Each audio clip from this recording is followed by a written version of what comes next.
All right, so our next lesson is going to kind of connect F and F prime and F double prime. And what this is going to do is going to mirror what a free response question might look like.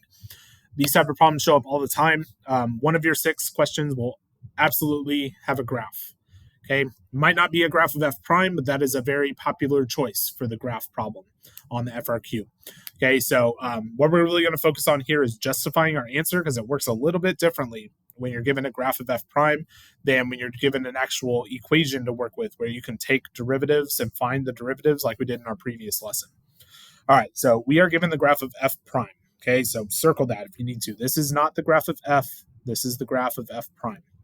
Okay, all of the questions are going to ask you about F. Okay, so is the graph of F increasing? Okay, so don't look at this graph and say, oh, increasing from -1 to 1 and write that down because that's wrong.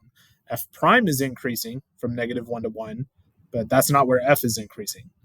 All right, so for what values from -3 to 3, so we are assuming, and they didn't put equal, they did put domain up here, closed interval. So we have closed circles on the end here. All right, so for what values of X from -3 to 3 is the graph of F increasing? Okay, so what you should be thinking is I'm looking at F prime. What about F prime tells me that F is increasing? Hopefully you remember from our lessons that F prime has to be greater than 0 for F to be increasing. All right, so I'm looking for where F prime is greater than 0 or where F prime is above the x-axis. So I see that F is increasing on -3 to -2, 0 to 2,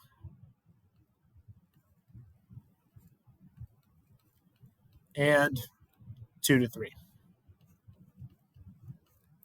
And I know that because F prime is greater than 0 on those intervals.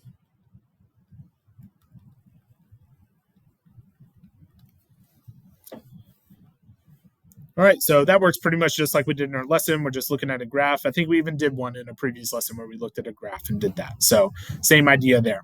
All right, next question. For what values of X, -3 to 3, does the graph of F have a relative maximum? All right, so again, you're not looking for maximums here. So don't say it's X equals 1. That's where F prime has a relative maximum.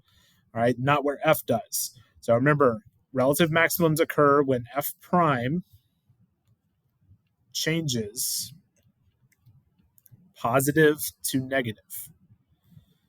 All right, so that's going to happen at the zeros. So I have a 0 right here, I have a 0 right here, I have a 0 right here. All right, so at this one, our F prime is positive and it switches to negative. That's a maximum. At this one, F prime switches from negative to positive. That's a minimum.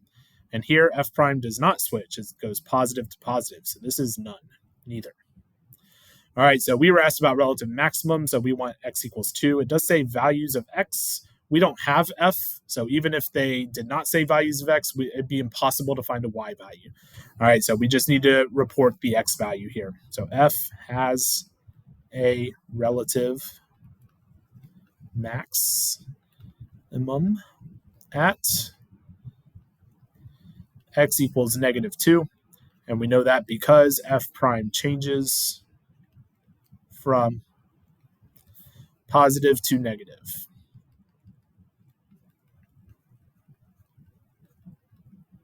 At that point.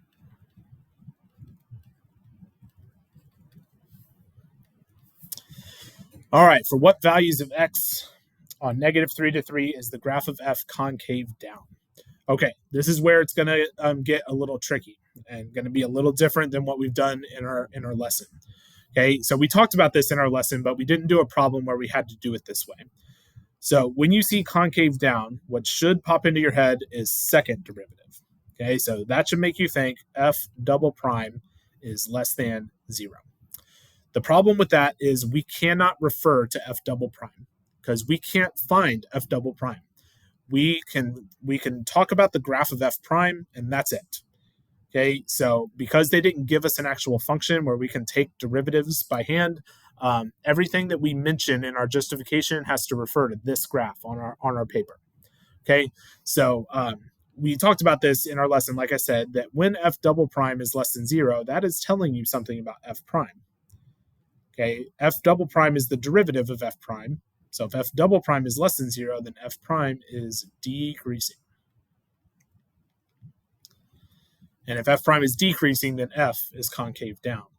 So what you're looking for on this graph is where is f prime decreasing? So f prime is decreasing, starting at -3, it decreases down to -1. Then we're increasing, and then at 1, it decreases down to 2. Then it increases there.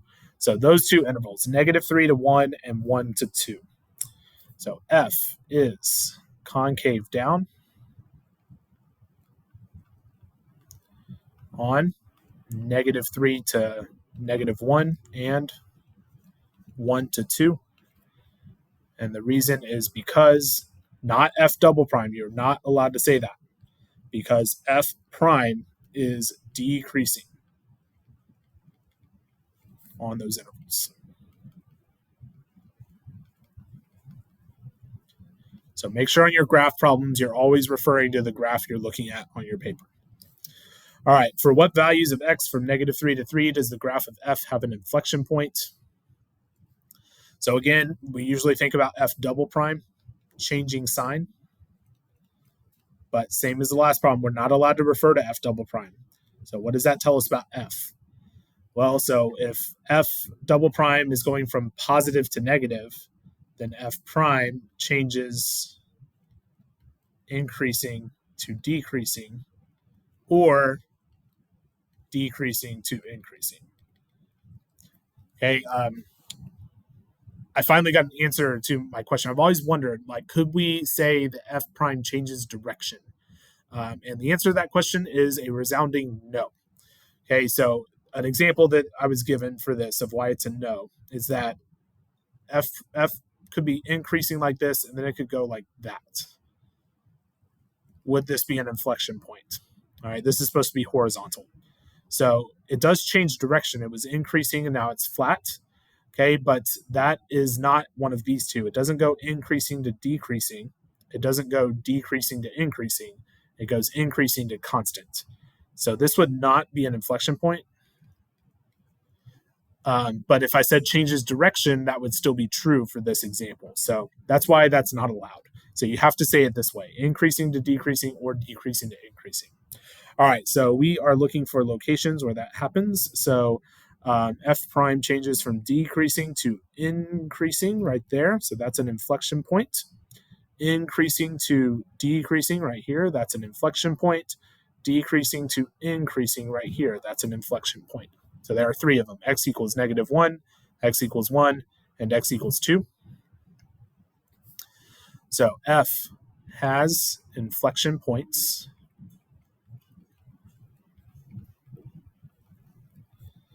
at x equals -1, x equals +1, and x equals 2. And our reason is because not f double prime. We're not allowed to say that because f prime changes from increasing to decreasing or decreasing to increasing at those points. You don't have to specify which one it is for which. So you just put both of them there because it's different for each one, right? Like this one was decreasing to increasing. This one was increasing to decreasing. So just include them both. You could also say or vice versa at those points. I've seen a lot of people write it that way. I prefer to just put both of these and then we're good to go. All right, use the information you found above and the fact that f of -3 is equal to 0 to sketch a possible graph of f. All right, so f of -3 is equal to 0 is that point right there. All right, so it's increasing on -3 to -2. I forgot my negative there. Glad I went back up and looked. That should be a -2, not a +2. All right, so it's increasing from -3 to -2, and then it's decreasing from -2 to 0, increasing from 0 to 2, and then increasing still from 2 to 3. But there's like a kind of a horizontal tangent line that happens in there. Okay, so we are increasing And then for concavity, we're concave down on -3 to -1. So it's increasing to there and then decreasing to here. And all of that's concave down. And then it switches concavity. So from -1 to 1, it's concave up. And it's still decreasing to 0, but it switches to concave up. And then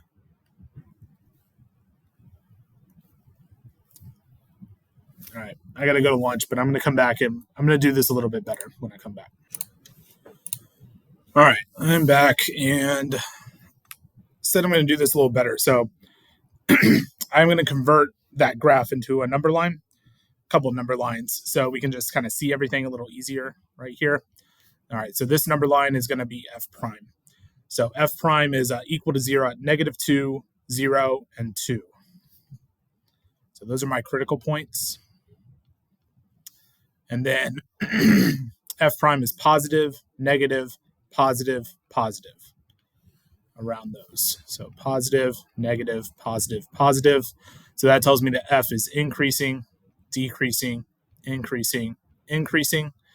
This point right here is a maximum. This point right here is a minimum. All right, and then I'm going to do a second number line for f double prime. And I realize we're not looking at f double prime, but we can still talk about it because we can infer what f double prime is doing by looking at this graph. So f double prime is equal to 0 when the f prime graph changes from decreasing to increasing or increasing to decreasing. So at these 3 points, we already identified as inflection points, -1, 1, and 2. I'm going to try to line this up here. -1 would be right there. 1 would be right here. And then 2 would line up right there. All right. And then f double prime is going to be negative when we're decreasing, positive, negative, positive. So negative, positive, negative, positive. And that tells me that f is concave down, concave up, concave down, concave up. Okay, that should help me create my graph a little better. All right, so I start out at this point, f of -3 is equal to 0. I'm increasing, and I'm concave down, and I hit this point right here. This is my maximum. Again, it's a relative maximum. All right, then I start decreasing, and then at x equals -1, I hit my inflection point. So I'm concave down, but this is where I'm going to switch to concave up. And I'm going to start doing that, and I'm going to keep decreasing until I hit 0. Then x equals 0 right there. That's my minimum. Again, it's a relative minimum. All right, and then we're still concave up all the way until I hit 1. So I start increasing again, and I'm concave up, concave up, concave up, and I hit this point. This is an inflection point. Okay, so I switch concavity to concave down, and I'm increasing still. So I'm concave down, and I'm increasing. Then I hit this point, which is a critical point. So it has a horizontal tangent line right there. But it is not a maximum or minimum because I continue increasing after that. But I switch concavity right here to concave up again. And then I'm done. I hit that x equals 3 point at the end, and there's my function. All right, so this is approximately what f of x might look like. Again, we don't know exact y values of anything, so this could have gone increasing way up here and then way down here like that. But in general, the shape is going to be pretty close to what it should be. All right, hope you all enjoyed that video, and I'll see you for the next one.